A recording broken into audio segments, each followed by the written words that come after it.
Alors, on va retrouver Léa Desandré qui va, avec son ensemble Jupiter, l'ensemble de Thomas Dunford d'ailleurs, nous interpréter That's So You. C'est une chanson originale de Doug Balliet et Thomas Dunford, qui est votre luthiste fondateur de cet ensemble, basée sur une œuvre baroque, bien sûr, de Michel Lambert. On vous écoute.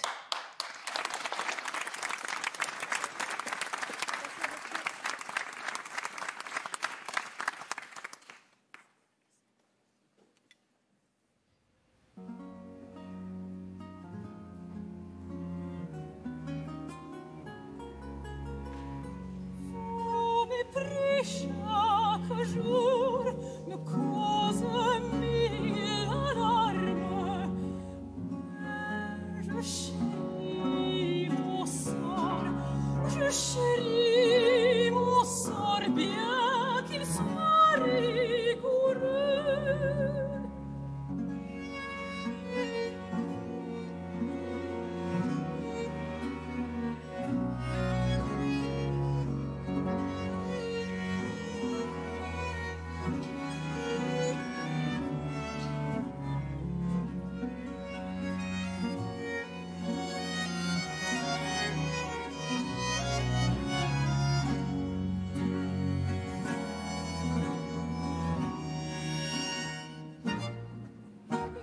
Childish in a charming way. When the world forgets itself, you remember your name. The focused look on your pretty face as a strain of your hair falls out of place. The way your earband sets you apart and sets a song smiling inside my heart.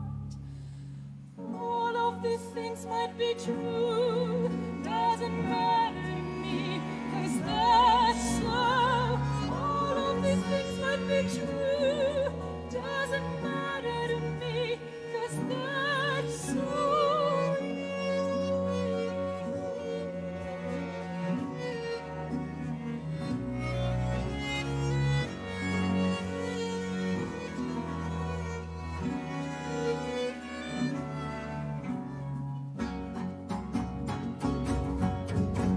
She doesn't care what the world thinks, she's not there.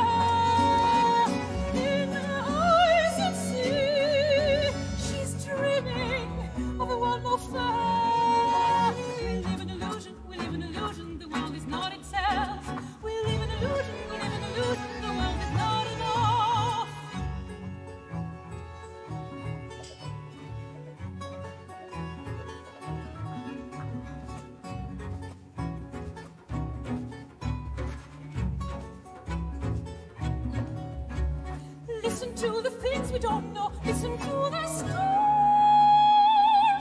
Listen to the things that don't show, like Jupiter in Mars.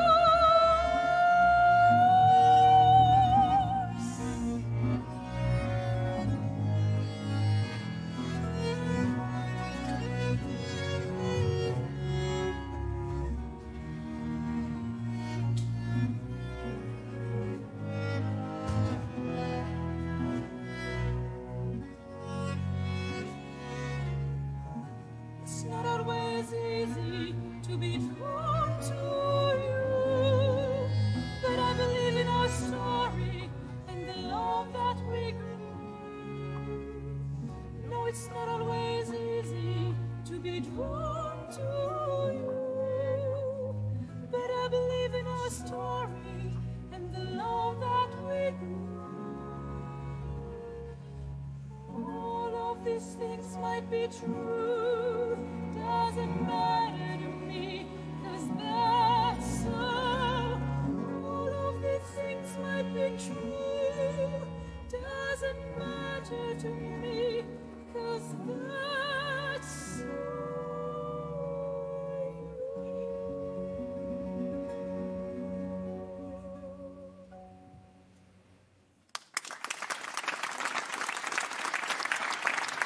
Bravo, merci à Léa Desandré et à l'ensemble Jupiter, fondé en 2012 par Thomas Dunford. Ils vont nous rejoindre, Léa Desandré et Thomas Dunford.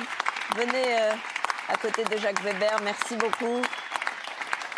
Léa, installez-vous là, Thomas Voilà, vous allez vous partager le micro. Je rappelle, Léa Desandré, que ce que vous avez chanté, ah oui, c'est un siège particulier, mais oui, confortable, mais particulier. Il est mal accordé. Ce que vous nous avez chanté est extrait de votre nouvel album qui s'appelle Amazon, un peu en hommage, pas seulement aux guerrières, mais enfin même aux guerriers d'ailleurs, à ceux qui ont été d'ailleurs beaucoup salués par les compositeurs baroques. Oui, effectivement, ce sont des figures qui ont inspiré énormément de compositeurs à toutes les époques. Et en fait, suite à un travail de recherche avec un historien et musicologue, on s'est rendu compte qu'il y avait beaucoup de musique, et de la musique qui méritait d'être redécouverte. Et dans le disque, on a une quinzaine de pistes qui n'ont jamais été enregistrées, et de la musique sublime qui méritait vraiment qu'on la présente et qu'on puisse la partager. Et voilà. Donc, et qu'on fasse redécouvrir, bien sûr, ces instruments anciens. Votre luth est magnifique, Thomas Dunford. Merci, voilà, je l'aime bien aussi. Oui, oui, et vous êtes entouré de musiciens avec lesquels, donc justement, vous essayez de faire revivre ces instruments, enfin, en tout cas, de les garder en vie. Mais c'est drôle, en fait, là, ce qu'on vient de faire à l'instant, Oui. C'était juste pour montrer à quel point, si on prend un thème de Lambert comme ça, basé sur une... Oui, que nous connaissions mal, il faut le dire. Michel Lambert n'est pas un compositeur que nous connaissions très non, bien. mais c'est drôle à quel point ça a traversé les époques, Oui. d'avoir des espèces de thèmes harmoniques comme ça, avec juste une basse qui descend. Ça s'appelle une chaconne à l'époque. Voilà. Et donc on voit que Michel Lambert écrit vos mépris chaque jour me causent mille alarmes. Et on voit que, par exemple, When I find myself in times of trouble, Mother Mary comes to me. Et ça, c'est The Beatles, ou bien... Il est franco-américain. No woman, no cry. Voilà. Bien sûr. On se rend compte qu'il n'y a pas vraiment de différence. L'harmonie a toujours été la même. Bien sûr. Et c'est vrai qu'on a un peu l'idée que la musique classique, ça doit être quelque chose de très sérieux, très carré. Mais en fait, quand on met en parallèle Michel Lambert ou Bob Dylan, on se rend compte que... Il le dit mieux que nous. Ils étaient tous les deux des très bons songwriters. Il le dit très bien. Voilà. Et évidemment, on a entendu Rameau par Alexandre Tarot, on a entendu évidemment Lully, et c'est très vivant. C'est une musique qui est entraînante. Si c'est Alexandre qui joue, c'est normal. Voilà, bien sûr, on l'adore. Voilà. Écoutez, il nous reste à vous remercier tous, parce qu'on était très heureux de vous avoir ce soir. Jacques Weber, Éric Prus, vous avez été les parrains de cette émission consacrée à Molière. On en était vraiment ravis. Merci beaucoup, Alexandre. Alex, ad vitam, il faut aller vous voir sur scène, bien sûr. Le disque Amazon de Léa Desandré et Thomas Dunford est merveilleux. Jacques Weber, bah oui, merci d'avoir été si libre avec nous.